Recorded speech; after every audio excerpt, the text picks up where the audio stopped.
इकाई 2.8 हिंदी उपन्यास। हमने इसमें पढ़ा था प्रेमचंद पूर्व युग। प्रेमचंद से पूर्व युग के कौन कौन से राइटर थे, क्या क्या उपन्यास उन्होंने लिखे, उनके बारे में हमने पढ़ा। अब हम पढ़ेंगे प्रेमचंद युग। इनका युग माना जाता है 1918 से 1936 ईस्वी तक को प्रेमचंद युग के नाम से जाना जाता है। अब इसमें प्रेमचंद ने क्या क्या रचनाएं की और उनके समय में कौन कौन से जो अन्य रचनाकार थे उनके बारे में पढ़ना है इसके अंदर, प्रेमचंद युग के अंदर। तो सबसे पहले तो प्रेमचंद के बारे में ही पढ़ेंगे। प्रेमचंद का जन्म 1880 में हुआ था, 1880 में इनका जन्म हुआ था और मृत्यु हुई थी 1936 में। ठीक है। प्रेमचंद का मूल नाम धनपत राय था। उनका जो बेसिकली जो उनका नाम था, जो बचपन में इनका नाम रखा गया था, वो धनपत राय था। और वे उर्दू में नवाब राय और हिंदी में प्रेमचंद नाम से रचनाएं लिखते थे। और वो हिंदी और उर्दू दोनों की रचनाएं लिखते थे। उर्दू में जो रचनाएं लिखते थे उसको नवाब राय के नाम से लिखते थे। उर्दू की रचना में इनका नाम नवाब राय था, जबकि जब ये हिंदी रचनाएं लिखते हैं तो इनका नाम प्रेमचंद के नाम से जाना जाता है। ठीक है। धनपत राय को प्रेमचंद नाम उर्दू पत्र जमाना के संपादक दया नारायण निगम ने दिया था। अब इनका ये नाम इनको किसने दिया? धनपत राय को प्रेमचंद नाम किसने दिया? ये दिया था दया नारायण निगम ने, जो कि जमाना पत्र के पत्रकार थे। एक उर्दू पत्र आता था जमाना, उसके संपादक थे दया नारायण निगम, जिन्होंने धनपत राय को प्रेमचंद का नाम दिया था। प्रेमचंद के आगमन तक हिंदी उपन्यास रोमांच, काल्पनिकता तथा नैतिक उद्देश्यों से भरा रहा। जब तक प्रेमचंद का युग नहीं आया तब तक उपन्यासों में क्या दिखाया जाता था? रोमांच, एक्साइटमेंट, काल्पनिकता, फैंटेसी, नैतिक उपदेश। ठीक है। ये सब चीज़ें उपन्यासों में हुआ करती थी जब तक प्रेमचंद का युग नहीं आया था।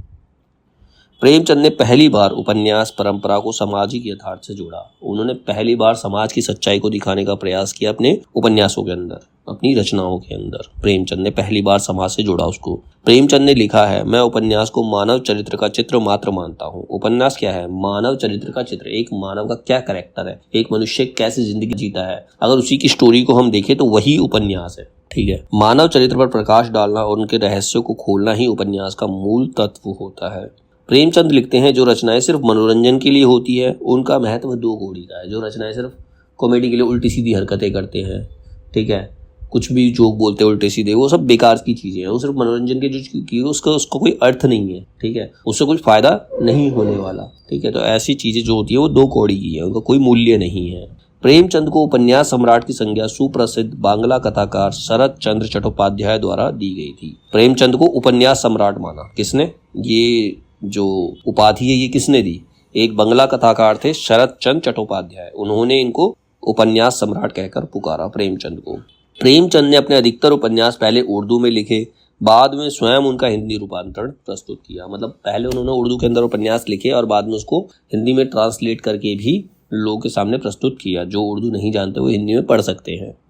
प्रेमचंद का पहला उपन्यास असरारे माविद, ये उर्दू का था। उनका पहला उपन्यास कौन सा था? असरारे माविद। प्रेमचंद का पहला उपन्यास है असरारे माविद, जो उर्दू का था। डॉक्टर नगेंद्र के अनुसार कायाकल्प मूल रूप से हिंदी में लिखित प्रेमचंद का पहला उपन्यास है। तो उर्दू में जो पहला उपन्यास है वो असरारे माविद है, और जबकि हिंदी में जो पहला उपन्यास है वो कायाकल्प है। ठीक है। प्रेमचंद का प्रथम उपन्यास जो है। प्रेमचंद का एकमात्र ऐतिहासिक उपन्यास जो उन्होंने इतिहास से जोड़कर लिखा है उसका नाम है रूठी रानी, जिसका रचना वर्ष 1907 ईस्वी है, 1907 ईस्वी जिसका रचना वर्ष माना जाता है। इस उपन्यास में मारवाड़ के राजा मालदेव की रूठी रानी इमादे की कथा है। मतलब इसका नाम रूठी रानी इसलिए रखा गया क्योंकि उसमें एक राजा की कथा है जिसमें उसकी रानी है, राजा मालदेव की रानी जो उससे रूठ गई है। ठीक है। रूठी रानी, उस रानी का नाम है इमादे, उसकी कथा है। राजा मालदेव है, उसकी रानी इमादे जो कि उससे रूठी है, तो इसीलिए रूठी रानी की कथा उन्होंने लिखी है। मालदेव ने शेरशाह को पस्त कर दिया, शेरशाह को हरा दिया। मालदेव ने शेरशाह को हरा दिया, किंतु रूठी रानी को ना मना सका। साथ ही साथ राजपूतों की वीरता एवं आपसी फूट को भी इसके अंदर दर्शाया गया है रूठी रानी के अंदर। ये पहला ऐतिहासिक उपन्यास है इनका। ठीक है। अब इसके अंदर क्या है? प्रेमचंद के उर्दू उपन्यास और उनके हिंदी रूपांतरण। एक कॉलम दे रखा है जिसके अंदर उर्दू शीर्षक से कौन कौन से उपन्यास इन्होंने लिखे और उनका हिंदी रूपांतरण किस प्रकार की, मतलब कब किया, वो बता रखा है और उसका क्या नाम रखा। तो पहला तो था इनका असरारे मुआविद जो 1903 और 5 में आया था। इसका हिंदी रूपांतरण किया इन्होंने 1905 के अंदर, जिसका नाम रखा है इन्होंने देवस्थान रहस्य। असरारे मुआविद का हिंदी रूपांतरण का नाम जो है वो देवस्थान रहस्य है। हम खुरमा ओ हम सवाब, ये 1906 में इन्होंने उर्दू शीर्षक से लिखा था और उसका जो इन्होंने हिंदी रूपांतरण किया वो 1907 ईस्वी में किया और उसका नाम रखा प्रेम अर्थात दो सखियों का विवाह। ठीक है। तीसरा है कृष्णा, ये उर्दू का उपन्यास है, 1907 में आया था। किसना को इन्होंने हिंदी में ट्रांसलेट किया गबन 1931 में, जिसको किसका नाम दिया, गबन का नाम दिया। ठीक है, किसना को गबन का नाम दिया। जलवाए इशरार 1912 में आया था, इसका हिंदी रूपांतरण हुआ वरदान के रूप में 1921 में। बाजार हुस्न 1917 में आया था उर्दू उपन्यास, जिसका हिंदी रूपांतरण इन्होंने किया 1918 में सेवा सदन के नाम से। बाजार हुस्न को सेवा सदन के नाम से प्रस्तुत किया इन्होंने। गौश आफियत ये उर्दू शीर्षक का उपन्यास था, जिसका इन्होंने हिंदी रूपांतरण किया 1922 में, जिसका नाम रखा प्रेम आश्रम।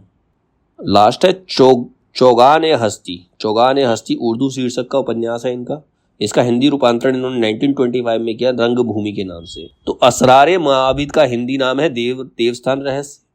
हम खुरमा ओ हम सवाब, इसका जो हिंदी नाम है वो प्रेमा अर्थात दो सखियों का विवाह।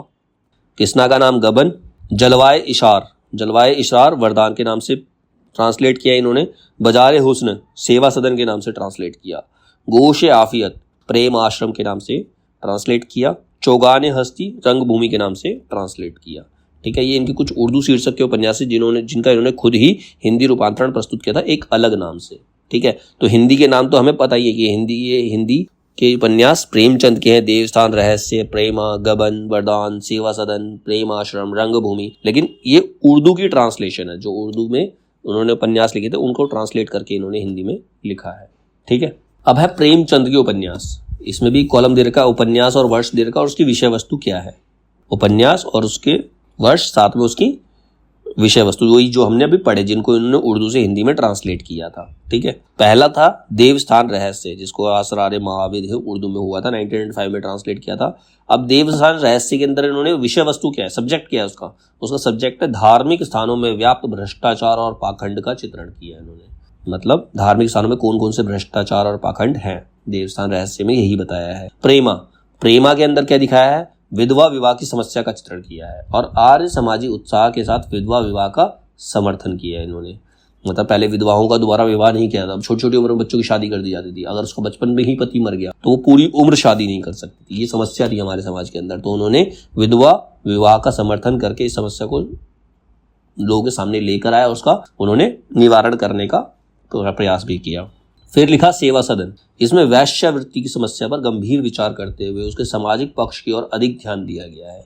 वैश्यावृत्ति मतलब समाज के लिए किस प्रकार से एक गलत चीज है, लेकिन अगर उसको ठीक तरीके से देखा जाए तो वो समाज के लिए फायदेमंद भी है। ठीक है, फिर है वरदान क्या है, वरदान में इन्होंने प्रेम एवं विवाह की समस्या का चित्रण किया है।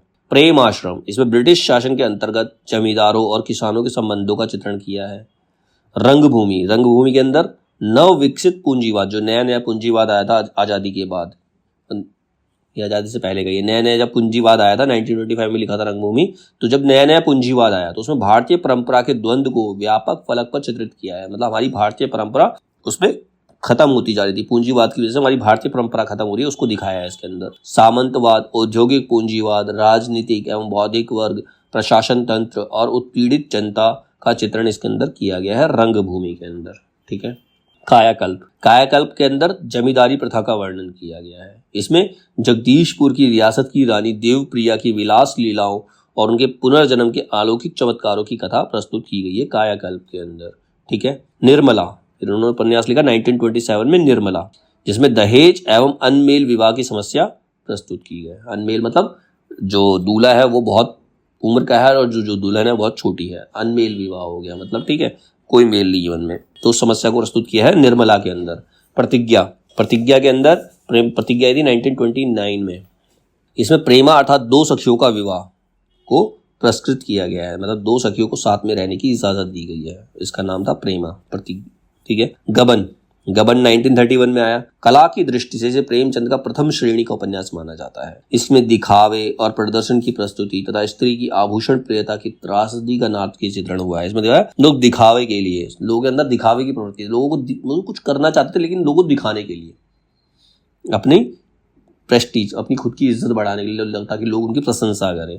और जो स्त्रियों का आभूषण से जो प्रेम है उसकी त्रासदी को इसके अंदर दिखाया गया है गबन के अंदर, कि उसके लिए वो कितना गलत काम तक करने को तत्पर हो जाते हैं।